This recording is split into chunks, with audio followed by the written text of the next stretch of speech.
Assalamualaikum warahmatullahi wabarakatuh. Selamat pagi anak-anak soleh dan soleha kelas 4. Bagaimana kabar kalian hari ini? Semoga selalu sehat ya. Sebelum belajar, mari kita membaca doa sebelum belajar. Bismillahirrahmanirrahim. Raditu billahi rabba wa bil islami dina wa bi Muhammadin nabiyya wa rasula. Rabbi zidni ilma warzuqni fahma. Artinya, aku rela Allah sebagai Tuhanku, Islam sebagai agamaku, dan Muhammad sebagai nabi dan rasulku. Ya Allah, tambahkanlah kepadaku ilmu dan berilah kepadaku kepahaman. Amin amin ya robbal alamin. Hari ini kita akan belajar tentang hak dan kewajiban terhadap lingkungan dan negara serta terhadap sumber daya alam. Perhatikan baik-baik ya. Hak dan kewajiban terhadap lingkungan dan negara. Rasa cinta tanah air dapat diwujudkan dalam pelaksanaan hak dan kewajiban terhadap lingkungan. Pelaksanaan hak dan kewajiban harus seimbang agar kelestarian lingkungan harus tetap terjaga.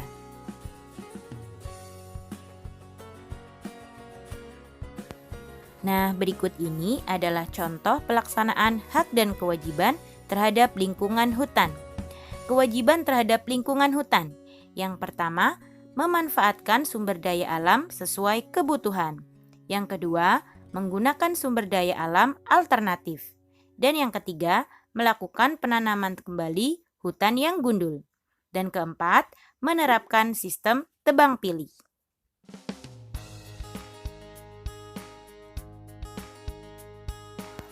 Nah, selanjutnya adalah hak terhadap lingkungan hutan.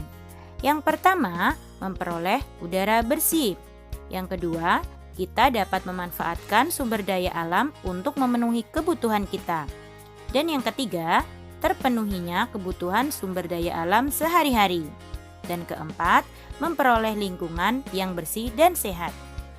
Selanjutnya adalah hak dan kewajiban terhadap lingkungan dan negara. Berikut adalah pelaksanaan kewajiban sebagai warga negara. Yang pertama, menaati peraturan. Yang kedua, menjaga kelestarian lingkungan. Dan yang ketiga, wajib pajak harus membayar pajak secara teratur.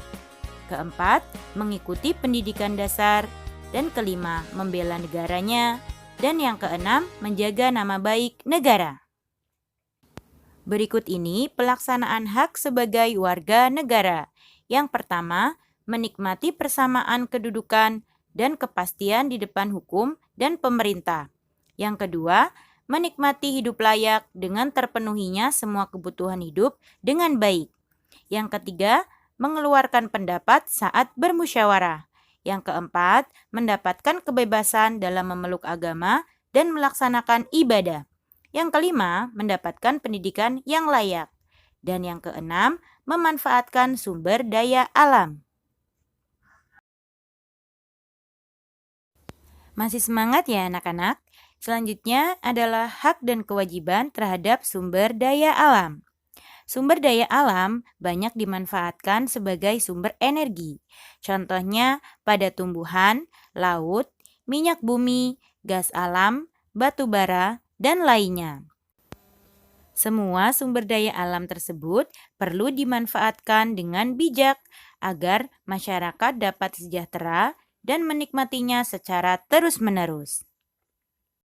Nah, berikut ini yang perlu kalian ingat ya anak soleh dan soleha, yaitu hak dan kewajiban masyarakat terhadap sumber daya alam.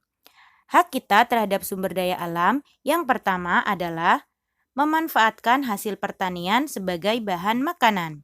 Yang kedua, menikmati keindahan sumber daya alam. Yang ketiga, memanfaatkan bahan bakar minyak. Yang keempat, memanfaatkan air untuk keperluan minum, mencuci, dan mandi. Dan yang kelima, memanfaatkan kayu untuk bahan bangunan, bahan baku pembuatan mebel, serta bahan baku pembuatan buku dan pensil. Untuk kewajiban kita terhadap sumber daya alam, yang pertama, membudidayakan tanaman pertanian dengan baik. Yang kedua, menjaga kelestarian sumber daya alam. Yang ketiga, menghemat penggunaan bahan bakar minyak. Yang keempat, menjaga sumber-sumber air dari pencemaran limbah dan sampah. Dan yang kelima, melestarikan tumbuhan penghasil kayu dengan cara menerapkan sistem tebang pilih dan reboisasi. Nah, selanjutnya adalah kerjasama dalam melaksanakan kewajiban menjaga kelestarian sumber daya alam. Pemanfaatan sumber daya alam yang berlebihan secara terus-menerus dapat menimbulkan permasalahan. Misalnya, ketersediaan sumber daya alam yang habis atau tercemarnya sumber daya alam tersebut. Nah, agar sumber daya alam tidak cepat habis dan tercemar, apa yang harus kita lakukan ya? Nah, oleh karena itu lebih baik masyarakat dengan pemerintah perlu bekerja sama dalam melaksanakan kewajiban. Tujuannya adalah agar sumber daya alam tersebut tetap lestari. Nah, apa saja ya kerjasama pemerintah dan masyarakat? Berikut ini adalah contoh kerjasama dalam pelaksanaan kewajiban menjaga kelestarian sumber daya alam. Yang pertama, melaksanakan kerja bakti membersihkan lingkungan rumah. Yang kedua, melakukan kegiatan reboisasi atau penanaman kembali. Dan yang ketiga, melakukan pengolahan sampah dengan baik dan benar. Yang keempat, menyediakan tempat sampah di beberapa titik lokasi penting yang sering dilalui masyarakat, seperti di taman. Yang kelima, pemerintah daerah berpartisipasi dalam membersihkan sungai dari sampah, seperti menyediakan alat-alat pengeruk sampah. Nah, anak soleh dan soleha, seperti yang sudah kita ketahui, sumber daya alam banyak sekali. Nah, yang akan kita pelajari, hak dan kewajiban masyarakat terhadap sumber daya air. Banyak kegiatan yang menggunakan air, misalnya mencuci, mandi, mengepel, dan minum. Hal tersebut merupakan hak masyarakat dalam memanfaatkan air. Selain hak, masyarakat juga memiliki kewajiban untuk tetap melestarikan ketersediaan air bersih. Apa saja ya kewajiban kita terhadap sumber daya air? Ya, kewajiban kita sebagai masyarakat terhadap air yang pertama, mematikan keran air saat tidak digunakan. Yang kedua, menanam pohon di pekarangan rumah. Yang ketiga, tidak membuang sampah ke selokan. Yang keempat, mandi atau mencuci pakaian dengan air yang cukup. Dan yang kelima, tidak menebang pohon yang dapat mengganggu kelestarian air. Nah, ingat pesan Edo ya, pelaksanaan hak dan kewajiban terhadap air harus dilakukan secara seimbang agar sumber daya air terjaga kelestariannya. Nah, selanjutnya adalah sikap kita yang harus kita lakukan untuk persatuan dan kesatuan dalam melestarikan sumber daya alam. Melestarikan sumber daya alam merupakan kewajiban seluruh anggota masyarakat. Hal ini wajib dilaksanakan bersama-sama ya, dan saling menunjukkan sikap persatuan dan kesatuan. Dengan demikian, sumber daya alam tetap lestari dan bisa dimanfaatkan. Nah, anak-anak, berikut adalah contoh sikap persatuan dan kesatuan dalam melestarikan sumber daya alam. Yang pertama, yaitu kerja bakti membersihkan selokan yang penuh dengan sampah. Yang kedua, bergotong royong membersihkan sungai dari sampah. Yang ketiga, bergotong royong membangun sarana kebersihan. Dan yang keempat, menanam bibit pohon di sekitar taman. Apakah kalian sudah melaksanakannya? Ayo kita laksanakan bersama ya. Nah, karena sampah setiap harinya selalu bertambah, usaha-usaha untuk melestarikan sumber daya alam yang bisa kita lakukan adalah yang pertama, mendaur ulang botol plastik bekas untuk dijadikan pot tanaman. Yang kedua, menggunakan energi alternatif seperti cahaya matahari untuk pembangkit listrik. Yang ketiga, Menangkap ikan dengan jaring tradisional. Jangan menggunakan pukat harimau ya, apalagi dengan bom. Yang keempat, menanam kembali atau melakukan reboisasi lahan-lahan yang gundul.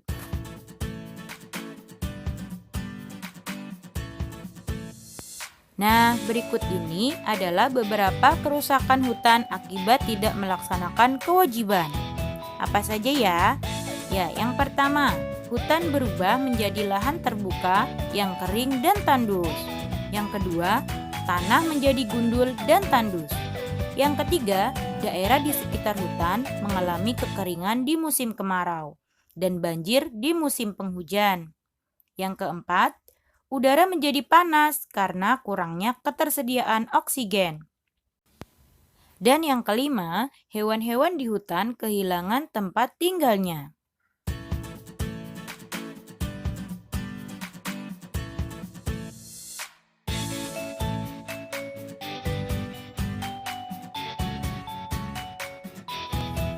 Untuk selanjutnya adalah akibat tidak melaksanakan kewajiban.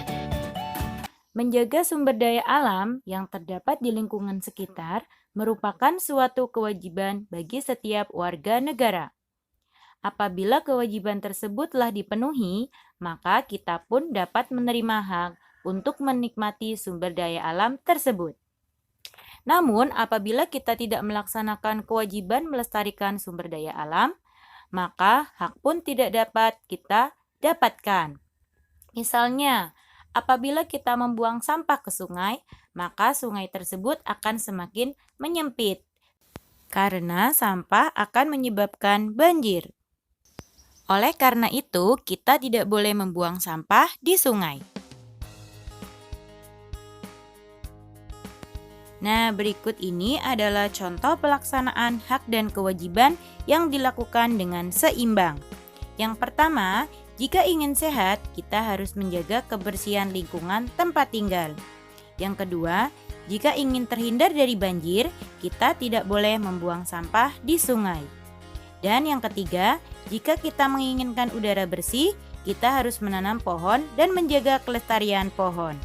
Nah, anak-anak kelas 4, materi yang tadi Ustazah sampaikan dapat kalian baca pada buku pena halaman 147, 154, 156, dan 160. Untuk tugas kalian hari ini adalah silakan kalian kerjakan pada halaman 160 pada gambar A dan gambar B. Kerjakan tugas ini dengan penuh tanggung jawab ya anak-anak. Sebelum Ustazah tutup, mari kita membaca doa kafaratul majlis bersama. Subhanakallahumma wa bihamdika asyhadu an la ilaha illa anta astaghfiruka wa atubu ilaik. Amin amin ya robbal alamin.